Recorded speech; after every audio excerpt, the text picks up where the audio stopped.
গ্রীষ্মের সুস্বাদু ফল বাণী আম।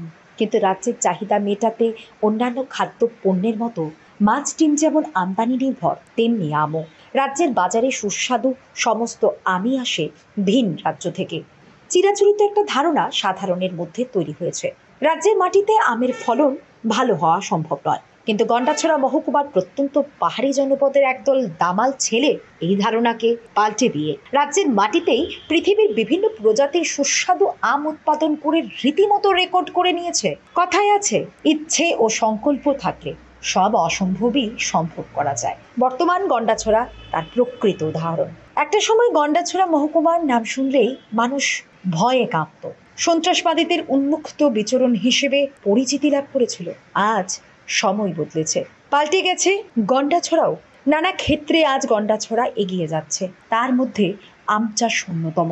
নানা জাতের বিদেশি আম, মিয়াজাকি, রেড পালসার, আম্রপালি, বাড়িফুল, চিয়াংমাই, কিউজাই, হাড়িভাঙা ও বার্মিস ইত্যাদি আমের চাষ করে ডুম্বুরু নারিকেল কুঞ্জকে পৃথক এক পরিচিতি দিতে চলেছে। কিন্তু বাণিজ্যিকভাবে আম চাষ করে তাক লাগিয়ে দিলেও সরকারি পৃষ্ঠপোষকতার অভাবে আজও গন্ডাছড়া আম চাষের জন্য পরিচিতি লাভ করতে পারছে না। তার কারণে উৎপাদিত আমের সঠিক বাজারও পাচ্ছে না নারিকেল কুঞ্জের আম চাষী যুবকরা। রাজ্যের ধলাই জেলায় কাঁঠাল উৎপাদনে একসময় রমরমা ছিল, যদিও সেই উৎপাদন বাণিজ্যিকভাবে হতো না। নিজের প্রয়োজন মিটিয়ে প্রতিবেশীদের সঙ্গে ভাগ করে নেওয়াই ছিল রীতি।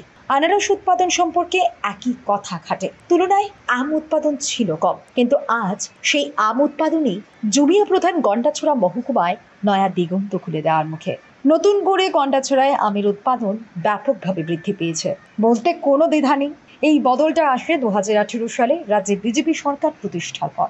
বিজেপি সরকারের প্রথম মুখ্যমন্ত্রী বিপ্লব কুমার দেবের ঐকান্তিক প্রচেষ্টা ধলাই জেলায় শুরু হয় বাণিজ্যিক দৃষ্টিকোণ থেকে ফল চাষ। কৃষি ও কৃষক কল্যাণ দপ্তর বিপ্লব দেবের ঐকান্তিক প্রয়াসের কারণে সুস্বাদু উইন আনারস রাজ্যের ফল হিসেবে বিশ্বের বাজারে আজ স্বীকৃতি পেয়েছে। একই সঙ্গে ভালো বাজার ও সরকারের সহযোগিতায় আনারস পৌঁছে যায় আন্তর্জাতিক বাজারে। সেই দিকে লক্ষ্য রেখেই এবং অর্থনৈতিক সমৃদ্ধির সম্ভাবনাকে সামনে রেখে গন্ডাছড়া মহকুমায় বহু বেকার শিক্ষিত যুবক আম চাষে উৎসাহী হয়। এই মুহূর্তে গন্ডাছড়ায় প্রায় 22 প্রজাতির বিদেশি সুস্বাদু আমের চাষ হচ্ছে।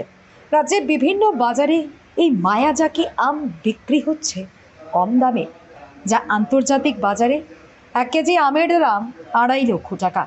কিন্তু এত সম্ভাবনার পরও উৎপাদকরা যথেষ্ট লাভের মুখ দেখতে পাচ্ছেন না বলে অভিযোগ। নারকেল কুঞ্জে বিশাল আয়তনের জায়গা নিয়ে ব্যাপক পরিমাণে আমের বাগান গড়ে উঠেছে। এমনকি বিদেশ থেকে প্রশিক্ষণ নিয়ে কিছু যুবক বিভিন্ন প্রজাতির আম চাষ এবং চারা তৈরি করে বিক্রি করা শুরু করেছেন। নারকেল কুঞ্জ এডিসি ভিলেজের প্রিয় চাকমা, প্রভাত চাকমা, তপন চাকমা, প্রজ্ঞান চাকমা, রবি ত্রিপুরা প্রত্যেকের বাগানে বিপুল পরিমাণে আম মজুত রয়েছে বলে জানান। গন্ডাছড়া মহকুমায় আমের চাহিদা কম, ফল চাষিরা সঠিক মূল্য পাচ্ছে না। প্রত্যেকটি বাগানে রয়েছে বিশ্বের সর্বশ্রেষ্ঠ দামি আম মিয়াজাকি। তুলনায় ছোট আকারের আমগুলি খুবই রসালো এবং মিষ্টি, দেখতেও খুব সুন্দর এবং অপূর্ব গন্ধ।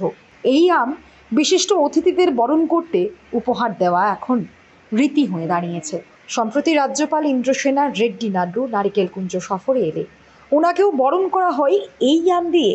অথচ উৎপাদকের মুখে প্রাণ খোলা হাসি ও স্বস্তি নেই। আম উৎপাদকদের সঙ্গে কথা বলে জানা গেল, প্রশাসনের কুটচানের শিকার হচ্ছেন তারা। তাদের একটাই দাবি, সরকার আমের প্রচার প্রসারে এগিয়ে আসুক। এই ধরনা ব্যানানা আছে, তারপর কিউসাই, হাড়িভাঙ্গা, মিয়াসাই, বার্মিস, আম্রপালি বিক্রি হচ্ছে তো এখানে?